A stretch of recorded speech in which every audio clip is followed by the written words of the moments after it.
Hi everybody, I'm John, and this is Furry Spies with Russian Ties. I'd like to apologize for the crude nature of the video, but I think the game is going to speak for itself, so let's get into it.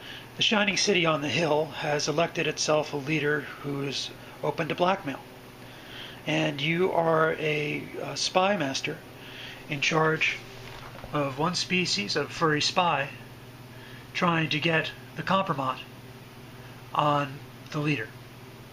Compromise is compromising material from the Russian. It's been in the news a lot lately. And in the game, the primary piece of compromise you need to get are the dossier, the tape, the money trail. Now you can get and all three of those, or two of those, and the movie star, which is a wild card, and get those back to your headquarters to win. Also, in the compromise deck, there is fake news and a series of booby traps that are in the form of a presidential tweet. To get compromise, your spy has to complete missions by going to randomly assigned locations on the board from the location deck. These missions are given to each one of the three spies that each player starts with at the beginning of the game, and as long as the spy is alive, they'll always have a mission. Any of your spies can complete any missions assigned to any of your other spies. Each player receives a hand of toolkit cards. For 4 or fewer players, they get 7 cards. For 5 or 6 players, you get 6 cards apiece. And the toolkit cards are comprised of weapons. All the weapons have been used in actual assassinations throughout the years, or attempted assassinations. Cards to turn your opponent. In this case, it's Honey Trap. You get access to compromise from another player. There are ways to turn other agents to not be able to attack you, or be used as a countermeasure in different ways.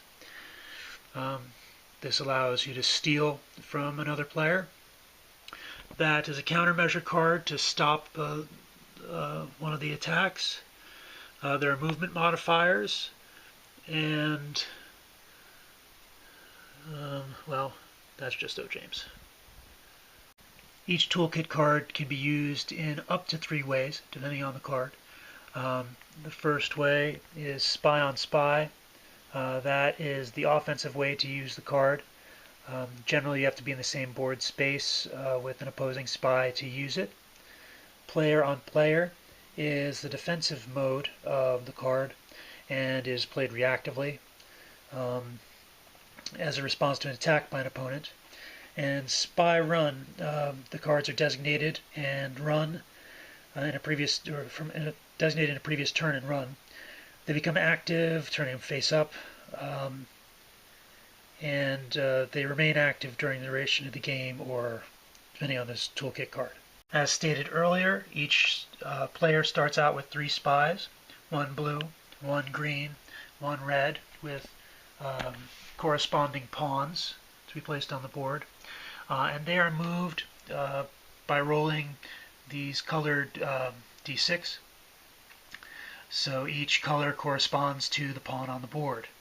The black dice are used for counting down either lost turns or the duration of a active toolkit card, or the countdown until your spy is killed by slow acting cards, weapons like rice and pellet, or radioactive tea.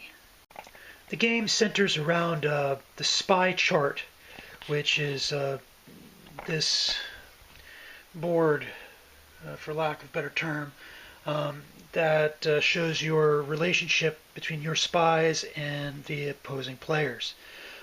It shows your headquarters, which would be a location card that is face down. It gives you a description of the number of compromise cards of each type, turn sequence to keep things moving. Shows you all the toolkit cards, the 44 discrete toolkit cards in the deck of 72. Right? So the spy chart, this is where you keep your compromat that you've collected from completing missions, which would also be face down location cards. Right?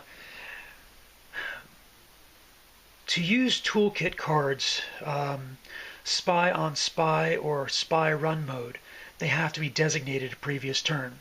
So out of the 7 cards you have in your hand, you would choose the offensive ones or the augmentative ones in case of spy run and place them face down on your spies, so that in the next turn, or in the next during the turn, during the phase play designated toolkit cards, you would then choose whether you wanted to activate them or not.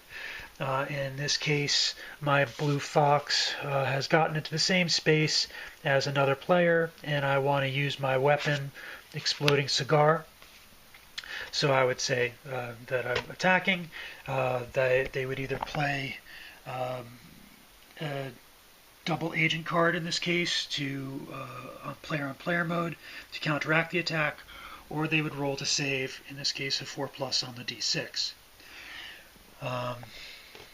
For a spy run card here, this is a spy run card exclusively. It's jetpack.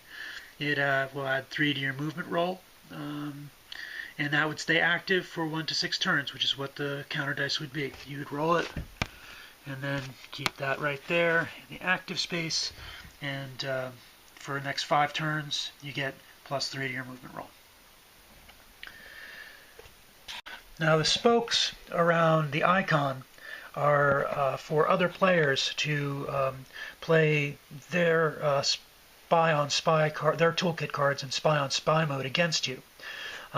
So especially cards called turning cards, and they say you've been turned.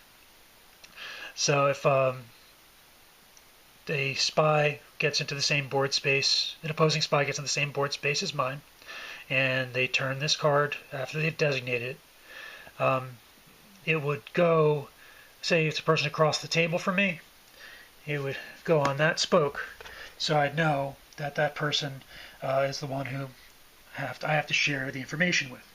Alright, so it can be up to 5 other players, and each spoke represents the seating position of the player around the table relative to you. The spokes around the icon are referred to in the rules as the web of intrigue, just because. Turn is broken down into 7 phases. You roll the movement dice.